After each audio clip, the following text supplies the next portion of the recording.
granniopteryx, granniopteryx. She knows the truth, she's linking every link. Hello.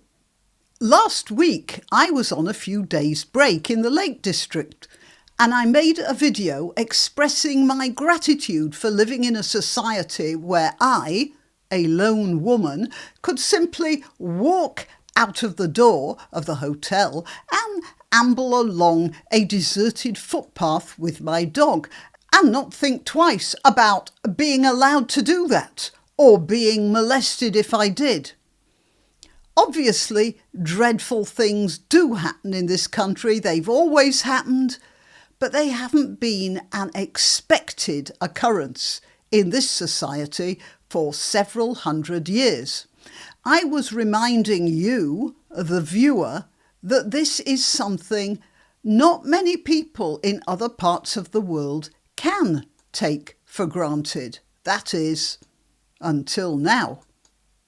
And perhaps on the very day that I was talking about how lucky we were for the safety and civility we take for granted in these islands, a man, Wayne Broadhurst, a perfectly ordinary working man who held a steady job and lived in a house in a suburban street, who was doing what many people in this country think of as one of the nicer, ordinary domestic activities that form the structure of our day, taking his dog out for an evening stroll, at about the same time as I was congratulating us all for building a society where such quiet pleasures are possible and routine, Wayne Broadhurst was being murdered by an Afghani migrant who should never have been here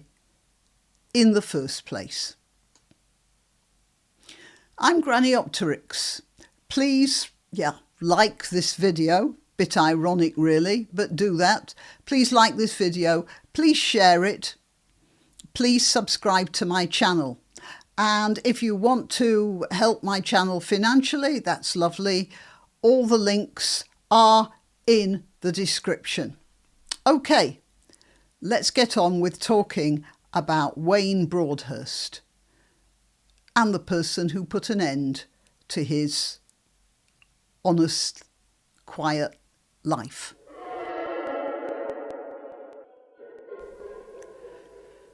Safi Dawood arrived as a teenager in 2020, illegally, but instead of being turned away, I want to remind you this was under a Conservative government, so the blood of Mr. Broadhurst is directly on Boris Johnson's hands.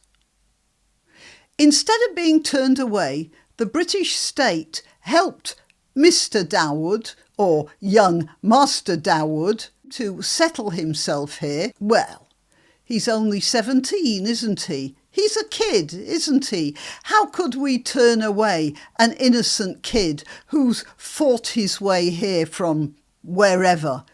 And now that innocent kid has grown into a vicious adult who's repaid our hospitality by trying to murder his landlord and a 14-year-old boy, and then succeeding in ending the worthy life of a true contributor to our society, Wayne Broadhurst. Of course, the full details of the incident haven't been released, but I did see something that rather caught my eye. It was the BBC's report of the news. First of all, this BBC report in which Mr. Broadhurst appears to have simply dropped dead when a knife appeared out of thin air and went for him. Well, that's what it looks like. Afghan man in court after man dies in knife attack.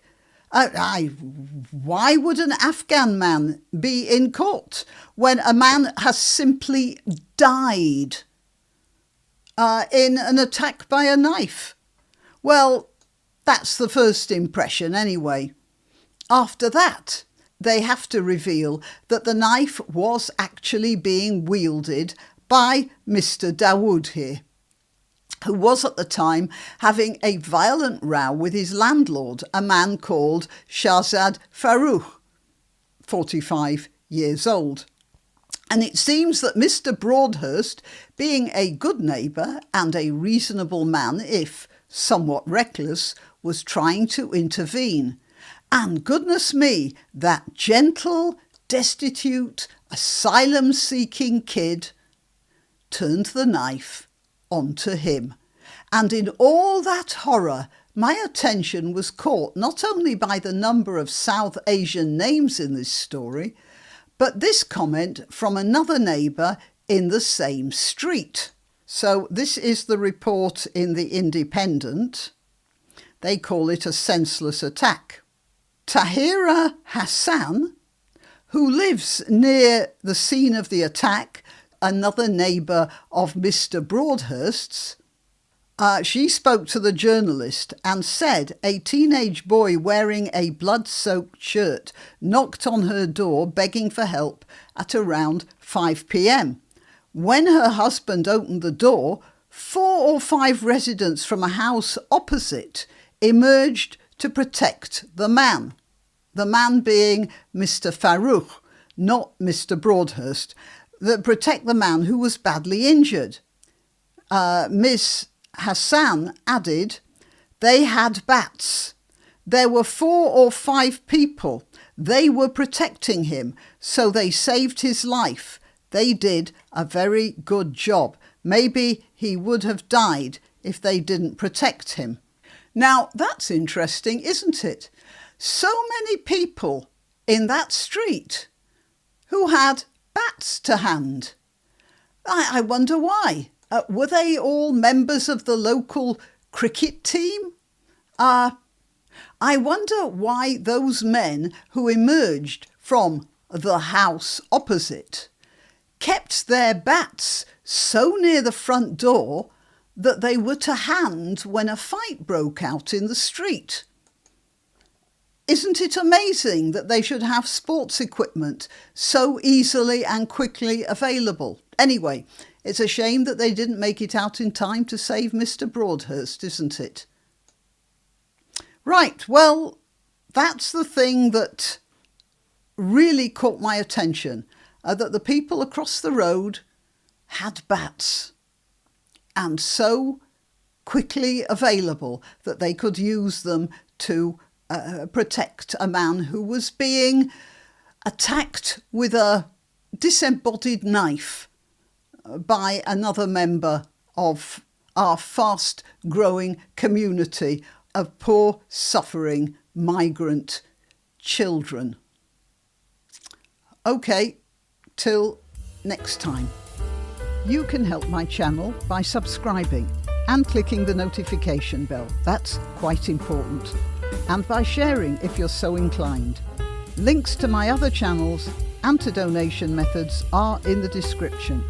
But the best way you can help is simply by clicking like and notify. Thank you.